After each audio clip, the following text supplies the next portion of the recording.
kargatua dator. Kuadro pilo bat ditu guri erakusteko. Bere proiektu artistikoei buruz hitz egingo du. Beti gizartearekiko konprometituak. Eta politikoak, zeberak dioan bezala, pertsonala politikoa da.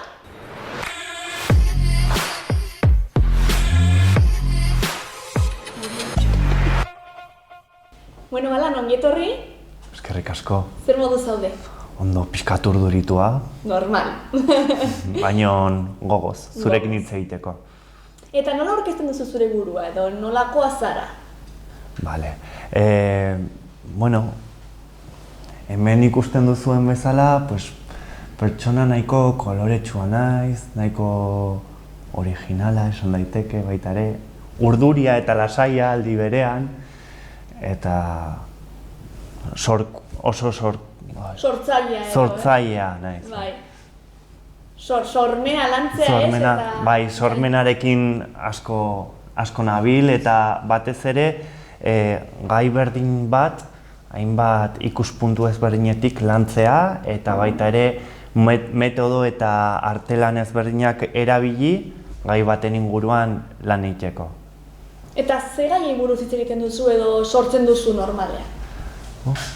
Azkenean nire bizipenak eta niri burutzatzen zaizkidan gauza guztiak. Nor naizen, nire ingurukoak nortzuk diren, identitatearen inguruan, egoera baita ere lantzen dut asko. Gizartea. Bai. Zuretzat artea gizartearekiko konprometitua izan behar da? Bai, hala da. Artelan asko egiten da ez hainbeste gizarteari begira, baizik eta beste kontzeptu batzuei begira. Eta nire ustez, hau bada kriston kodigo ona gauzak batzeko eta nortzu garen eta noruntz goazen lantzeko tresna ederra. Eta txikitatik gustatu izan zaizu artearen mundua eta? Bai.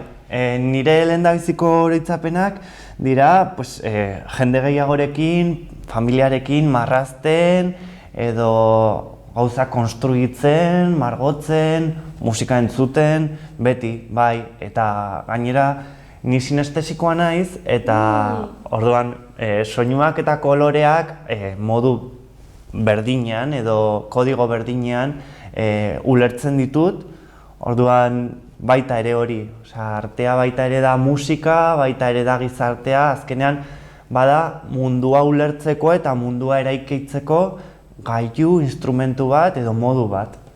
Eta noiz konturatu zinen sinestetikoa zinela, zu zerbait entzuten duzu ez eta depende ze nota ikusten duzu kolore bat edo bestea, ez? Hoixe, nota, baita ere doinua, erritmoa, eta noiz konturatu nintzen, berez betidan nik jakin izan dut, baina duela gutxira arte ez dut hola izen bat jarri. Txikitan, gurasoek esaten zidaten, ez? Hau ez da hori kolorekoa, soinu hau ez da hori kolorekoa, baina nik hola entzuten nuen. Eta gero, hori musika zehozer ikasi nuen, gero baita ere artean ibili nintzen eta beti batzen joaten nintzen. Eta denboraren poderioz horri izen bat jarri nion eta ulertu nuen sinestesiko bezala.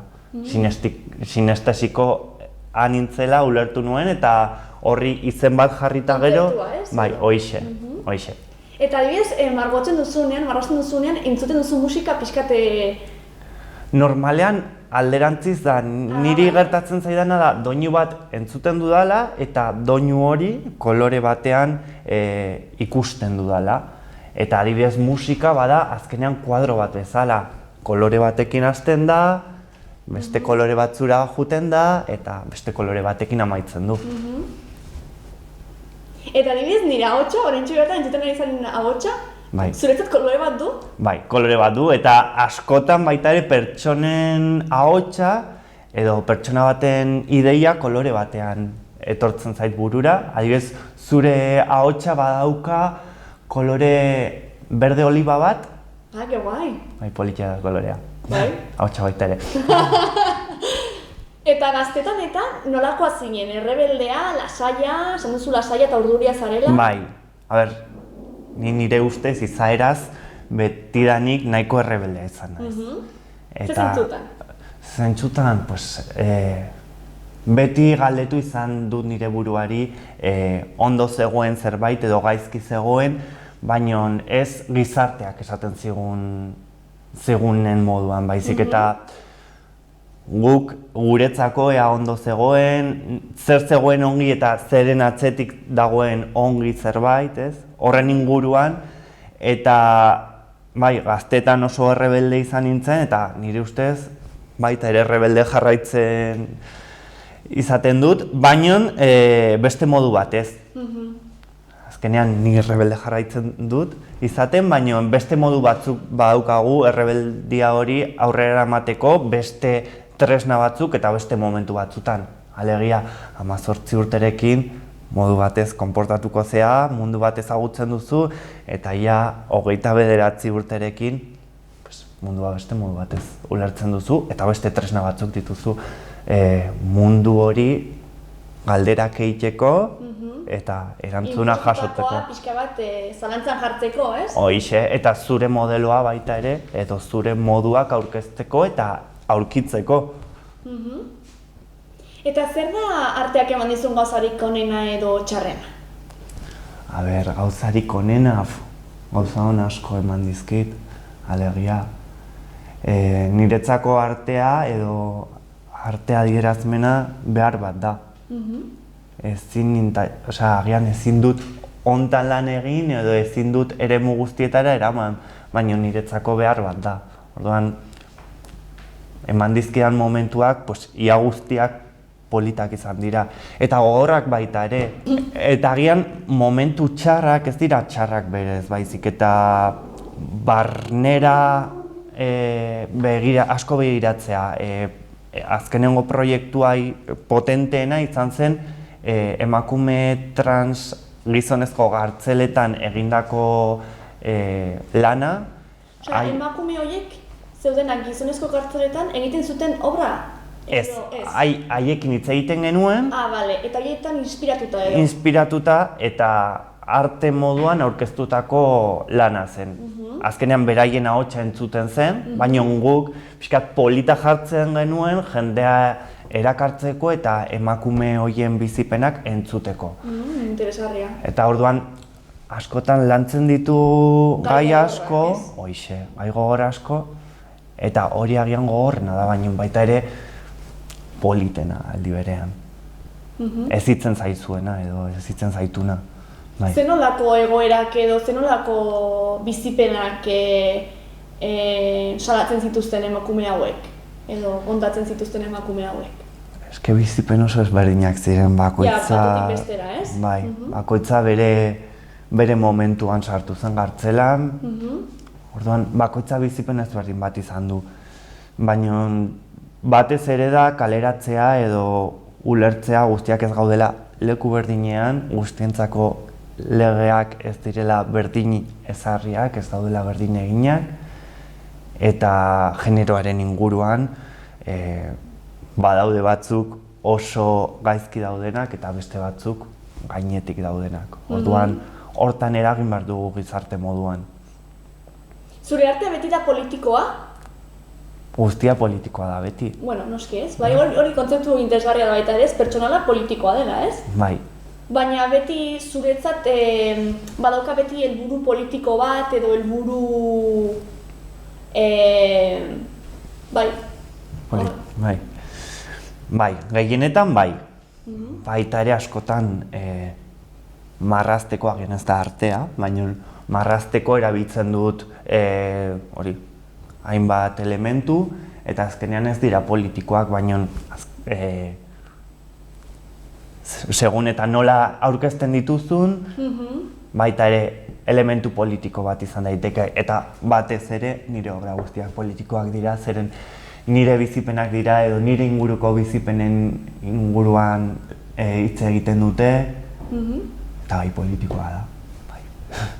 Adibidez, obra hauei begira, zenolako, ze oso ezberdinak dira, ez? Bata besterekin konparatuta. Bai. Zenolako teknikak edo zenolako bizipenak edo zenolako tresnak erabili dituzu hauek sortzeko? Bai, lehendabiziko hontan, haundi hontan, bada grabadoz egindako artelan bat, eta gero gainean elementuak ipini dizkiot. Margoa eta zapi bat baita ere. Eta hau bada, juten da pixka bat gazteen eta umeen ilusioaren inguruan. Lan hau egin nuen emakume oso zorrotz baten inguruan. Asko kostatzen zitzaidana ulertzea, eta pentsatu nuen emakume hau baita ere gaztea izan zen, eta baita ere pozik bizi izan zen, eta bazeukan baita ere biziko xarma hau, erretratatzea noa. Atzeko arroxa hori bada pertsona intersexual baten erretratoa, berarekin asko hitz egin dut eta generoaren inguruan asko hitz egin izan dugu, eta bada bere erretrato bat. Gero, hiru animali agertzen garen obra hontan, bagara Amaia lagun bat, baita ere artista, arima bere txakurra, eta ni. Baita ere asko gustatzen zait nire inguruko jendearekin pertsonajeak egitea, eta pertsonaje horiek hainbat momentutan marraztea. Eta lehendabiziko obra hau bada kuia bat. Nire aita badauka baratze bat, eta askotan ekartzen dizkit baratzeko alimento asko. Eta asko gustatzen zait baita ere baratzak eta baratzean aurkitzen diren janariak, barazkiak, marraztea. Eta magia inguru hortan askotan baratzeko hoixe, bai. Interesgarria, ez? Eta zu formatu altzara arte ederretan edo nolatan egon zen momentu bat noin esan zenuen, hau profesionalki edo hau serioago hartu nahi dut? Bai, ni Lizarra ikastolan ikasi nuen, eta amaieran esan nuen zein nahi dut. Eta baniukan argi artearen inguruan zer egin behar nula, eta argazkigintzan espezializatu nintzen, asko gustatu zitzaidan. Handik argazkigintza ikasten nuen bitartean, baita ere Iruñako kolektiboen barne sartu nintzen. Eta Labrit Multimedian egin nuen praktikak, eta hortik aurrera hori arte proiektu eta sozial gehiago etorri zitzaizkidan eskutara, eta baita ere heziketa sozialan ikasi nuen, edo hezitu nintzen, eta azkenean hori guztia batera, hoixe, collage bat eginez. Eta zuretzat formazioa beharrezkoa alda arte munduan? Edo artista izateko formazioa behar hau duzu? Bai eta ez da beharrezkoa, ez da ezinbestekoa, alegia, baina ongi dator. Azkenean hizkuntz bat ezagutzea eta ondoko gauza guztiak ezagutzea perspektiba handiago bat eta zuzenago eta sakonago bat izatea laguntzen dizu. Gero zure esku baita ere investigatu behar duzu, lan egin, baina bai, ikasteak asko laguntzen du.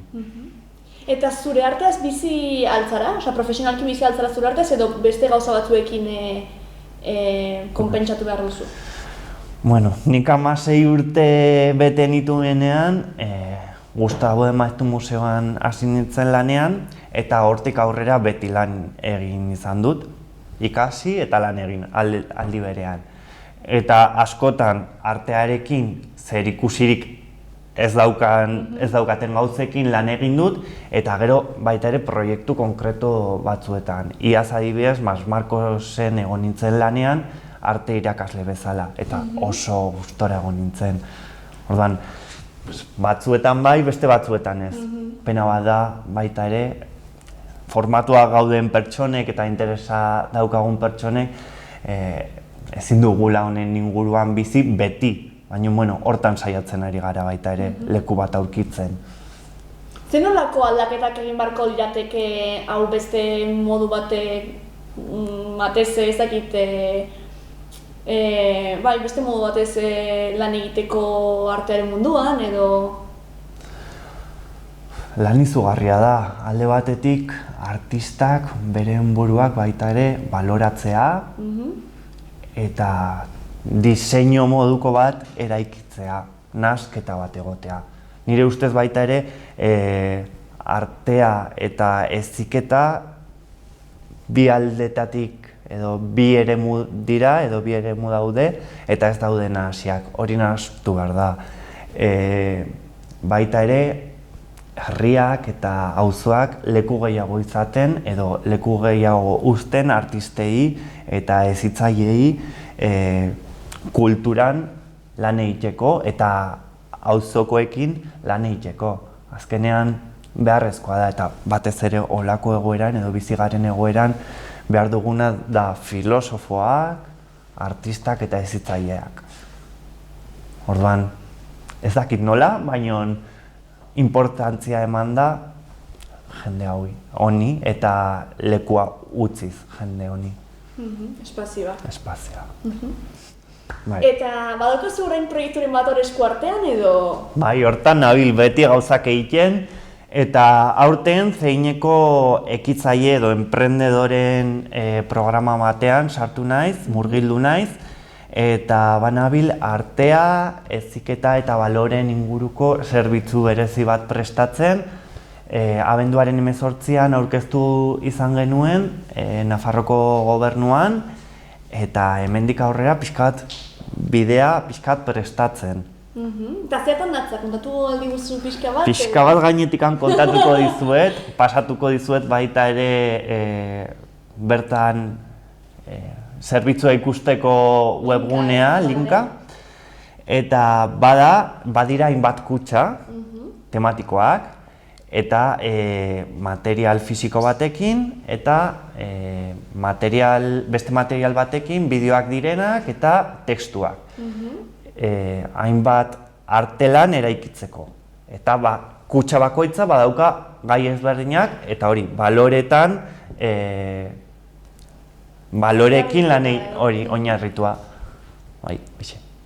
Eta zer egingo du pertsona horrek kutxa hori jasotzen duenean edo zer nolako gauzak egin ahalko ditu edo esperimentatu edo? Bai, alde batetik erreferente ezberdin batzuk ezagutu.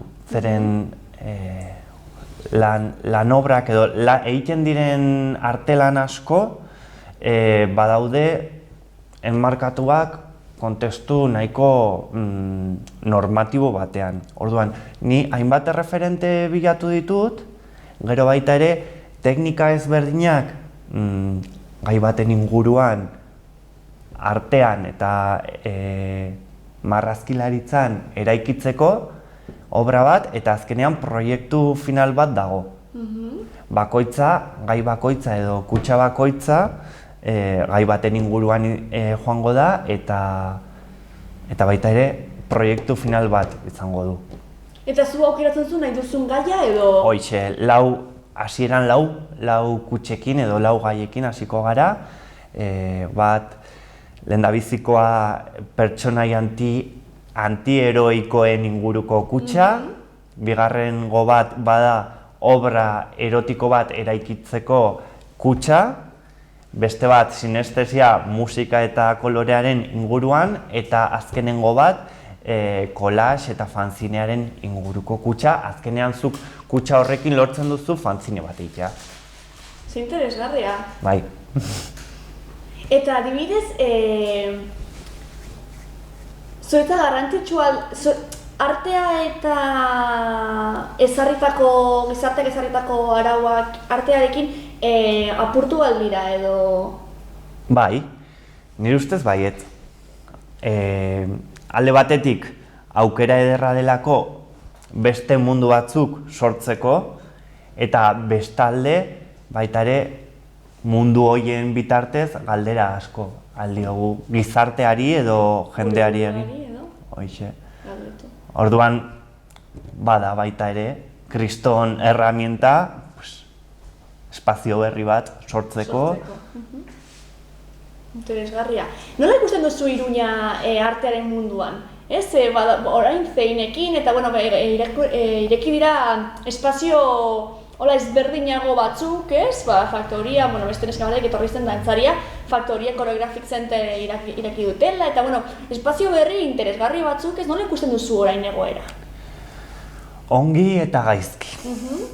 Ongi ikusten dut zeren uste dut instituzioak zeo zer egiten ari direla guri leku bat aurkitzeko eta baita ere arte hori edo kultura horrekin zeo zer egiteko. Baina bestalde baita ere bizitzen ari garen egoeran ez dugu apenas espaziorik kalean egoteko, kalean erlazionatzeko eta kalean bizitzeko. Eta niretzako artea eta kalea esku berdinetik joan behar dira.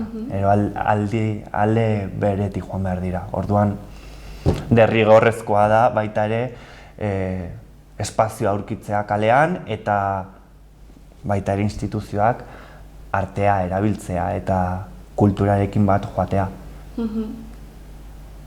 Eta baduzu gustokoen duzun obrarik edo artistarik? Artista asko gust. Zuri inspiratzen dizkizutenak edo dizutenak? Bai, asko gustatzen zait, adibidez Cindy Sherman, dela artista bat, emakume bat, argazkilaria, eta batez ere autorretratuak egiten dituena, baina ez du bakarrik bere burua erretratatzen, baizik eta hainbat pertsonai mitiko hartzen ditu eta beraien janzkera, sudurrak, belarriak, begiak jartzen ditu eta pose batean argazki bat hartzen du.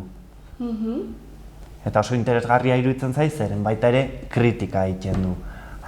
Bera Amerikakoa da, eta egiten duna da, hainbat erreferente hartu, horietan bihurtu, pose berezi bat jarri, eta azkenean kritika bat da baita ere, kontsumoko gizarteari, kapitalismoari. Eta adibidez, liburu edo filmen bat, audiovisualetan ere baita ere ibiltzen zara, ez? Bai. Hona ekarri dizut Sexual Herria, Itziar Zigarena, nire laguna da. Liburu ona? Oso liburu ona, oso interesgarria. Hitz egiten duela, zergaitik Euskal Herrian ez den txortan egiten. Baina, gai hau asko landu da, baina kasu hontan bada feminismoaren hildotik eta baita ere pixka bat jaiaren hildotik eta mamarratxismoa hartuta edo bai, hori. Eta hori egian da, esan duzun hori? Euskal Herrian... Ez dela txortarik egiten? Zakit, nire ustez gutxi egiten da, ez? Bai? Bai. Harremanak, ez, badira pixka bat lagunen artekoa, baina jendea ezagutzeko askotan kostatzen da, itxia gara normalean. Gero ezagutzen gara gure artean eta kriston harreman ona hartzen dugu, ez? Baina, bai, nire uste Euskal Herrian kostatzen zaigu harremana hartzea edo lehendabiziko kontaktu hori hartzea. Eta igual, egia da bai beti pentsatu dela ez, hiria handiagoetan edo askatasun gehiago dagoela ez, zentzu guztietan. Baina baita ere igual da, txikiagoa direlako, ez adibidez Iruñan guztiak ezagutzen direlako guztiekin edo zergatik izan daiteke? Bai, izan daiteke horregatik, ez? Azkenean hiri handi batean baita ere ezaguna zara, zure eremua eta zure ingurua daukazu eta ezaguna zara. Baina, bai, hiri txikiagotan guztiak ezagutzen gara eta alde onak ditu, alde txarrak, baina ni baita ere esaten dut. Igual zait jendeak, nitaz pentsatzen duena, niri ez zait bat ere gustatzen, ez da ere beraien bizipenak edo beraien bizitzak, orduan bakoitza bere aldera elkarrekin, baina bakoitza bere bizitza eginez. Horregatik baita ere gustatzen zait hiri txiki batean bizitzea, Iruñan, zen baukazu zure esparrua eta baukazu baita ere zure auzoa. Komunitatea, ez? Hoixe. Interesgarria. Eta aurkezunera begira baduzuk horrela proiekturen bat buruan edo? Ez dakit zehazki zer egin nahi duan, kutxekin lan asko egiten ari naiz eta uste dut luzarorako izango dela lan hau. Kolaborazio ezberdinak egiten ari naiz baita ere artista ezberdinekin. Eta nire ustez bidea hori da, elkarrekin landu, hainbat gai ezberdinetan lan egin eta artearekin hainbat harreman baita ere eragin. Mila esker, Alan. Zuri. Elkartzetagatik eta asko zaindu eta zorte hon zure proiektu guztietan. Laster arte, mila esker zuri.